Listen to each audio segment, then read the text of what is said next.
tell you about the last multiple choice problem. And this is also one that is increasingly becoming more pervasive in the society in which we're living. And that is what I call the tragic choice.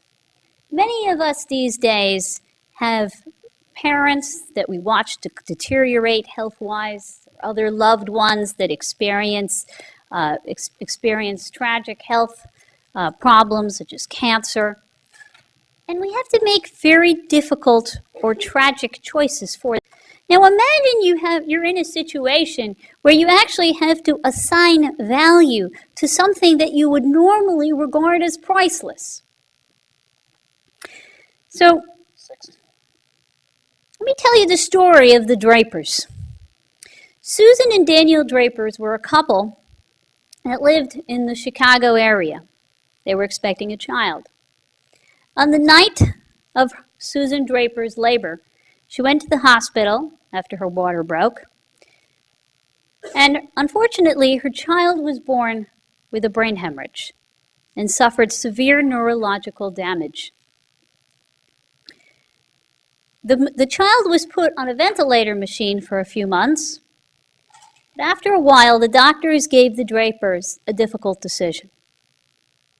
They said, discontinue the treatment, your child dies.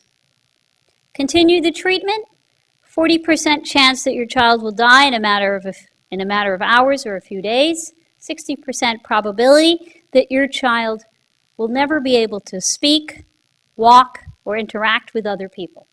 Basically, a vegetable. I have disguised the names, but this is a true story. We actually interviewed, and this is in conjunction with Christine Orfali, an ethicist. So we interviewed and followed parents of dying infants, and in all cases the treatment was withdrawn, from Chicago and Paris, and we followed them for up to a year. And we observed their coping with the death of their infant. Now what's interesting about this particular comparison is in the U.S., where we rely more heavily, and particularly more so, on a more autonomous model. Ultimately, although doctors can make recommendations, the parents have to sign the final consent form before treatment can be discontinued. In Paris, by contrast, the doctors decide if the treatment is to be discontinued. And the question is, what are the consequences of having to make such a tragic choice, where you actually have to decide the value of saving this life versus the cost that it will have on your life? This is something that we would normally regard as priceless. We attempted to try to diagnose what are the consequences of this. Now, in terms of the parents, we observed that the American parents took a lot longer to cope with the death of their child than did the Parisian parents. Parisian parents were much more like the quotes we got from them. They were much more likely to say such things as, you know, he didn't live very long, but for whatever little time he was there, we learned a lot from him. We gained a new philosophy of life. Other French parents said we couldn't have done it without the doctor's support. By contrast, American parents were quoted as saying, I find myself waking up every night thinking, what if, what if, what if? Other parents have made such statements as, I felt as if I was a part of an execution. I can't believe they made me make such a decision. It turns out that the American parents took longer before actually choosing to have another child. We decided to follow up these findings by trying to do as best a simulation as we could to look at the ramifications of such decisions. So we did a simulation with undergraduate students where we put them in, to the best of our ability, a similar situation. They're confronted by a vignette. You just had a child, name is Julie, born 27 weeks in terms of gestation, less than 2 pounds, suffers brain hemorrhage, neurological damage. Here are the options. In the uninformed no-choice condition, they're simply told by the and they're randomly assigned to one of these 3 conditions. Uninformed no-choice condition, they're told the doctors have decided that the treatment will be discontinued.